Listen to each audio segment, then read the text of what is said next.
It's Thursday in Tryon, North Carolina, and we got to see the sun today, even though it was only in the 50s.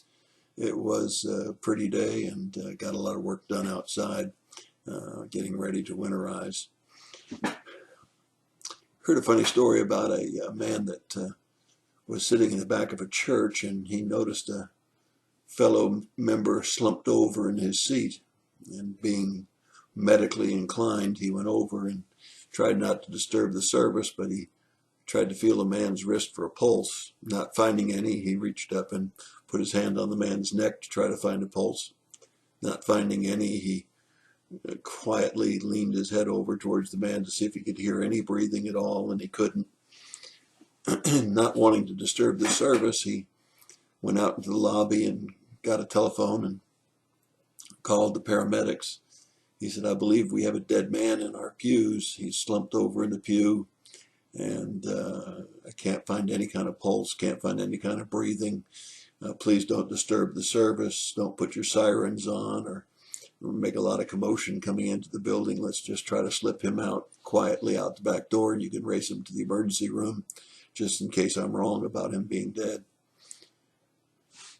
Well, in about 15 minutes, the paramedics arrived, and the man met him outside, and the man went to make another phone call to the family of the man who was deceased in the pews. And when he got back to the ambulance, the paramedic said, "We have a real problem." And the man said, "Well, what do you mean?" And he said, "Well, we had a hard time finding the man that you thought was dead." He said, "Well, what do you mean?" And he said, "Well, you told us that he was slumped over in the pew and didn't look like he was breathing and his eyes were closed. And we carried out 15 people before we finally found the dead man." Psalm 118. Psalm 118 is found in the praise section of the Psalms. There are 5 sections of Psalms. These were songs that were sung very often at Passover time. Most of them were loaded with praise. And it's said that Martin Luther considered Psalm 118 one of his favorites. There's 5 parts to Psalm 118. First, verses 1 through 4 is a call to worship. Verses 5 through 9 is the calm of trust. Verses 10 through 13 is the confidence of victory. Verses 14 through 26 is the Christ of heaven. And verses 27 through 29 is the closing thanks. So we have the call to worship, the calm of trust, the confidence of victory, the Christ of heaven, and the closing thanks. But I want to focus in tonight, just as I did yesterday on Psalm 116, on the calm of trust.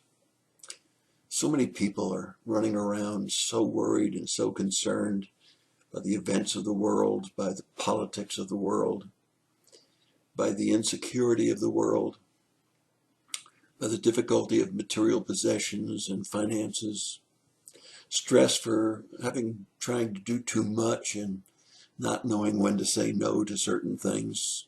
Everything is urgent, but not everything is important. And so we come to this calm of trust.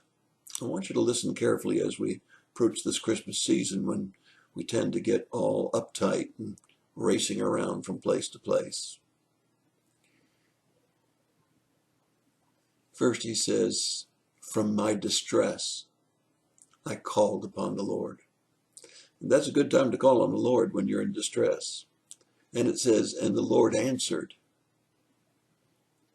And he says, "I will not fear." You see, God had placed him in a place where he knew that God was with him, and he didn't have to fear. As a matter of fact, he goes on and he says, "I looked with satisfaction at those that hate me." Now, that's a strange statement. I looked at those that were hating me with satisfaction. And I immediately thought about the time when Jesus was being tried before Pilate. And Pilate was quite astonished, because Jesus said, "You'd have no authority except the Lord give it to you." He looked at Pilate with satisfaction, knowing that Pilate couldn't do anything if the Lord wouldn't let him do it. The key verse is verse 8. It's better to take refuge in the Lord than trust man. It's better to take refuge in the Lord than to trust man. So many times we put our trust in various people instead of in the Lord. And he says in verse 8 and 9, it's better to take refuge in the Lord.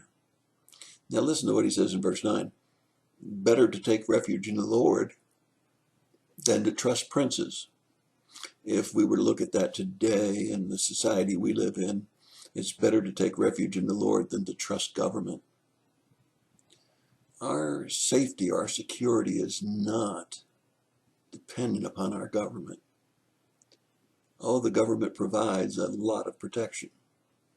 Local government with the police, county government with the sheriffs, state government with all of the different militias and reserves, federal government with our mighty army. But you know, he's absolutely right. It's better to take refuge in the Lord than trust in government or princes. And so it's very, very important for us to remember that after this section, that is verses 5 through 9, the calm of trust, comes the next section, which is the confidence of victory. I don't know about you, but I read ahead in my Bible, and in the end, we that believe in Christ Jesus win. The victory is assured. We already have secured for ourselves a place in heaven, and we don't have to worry. We can have a calm of trust as we take refuge in the Lord. That's your thought for the day. God bless you and have a great day.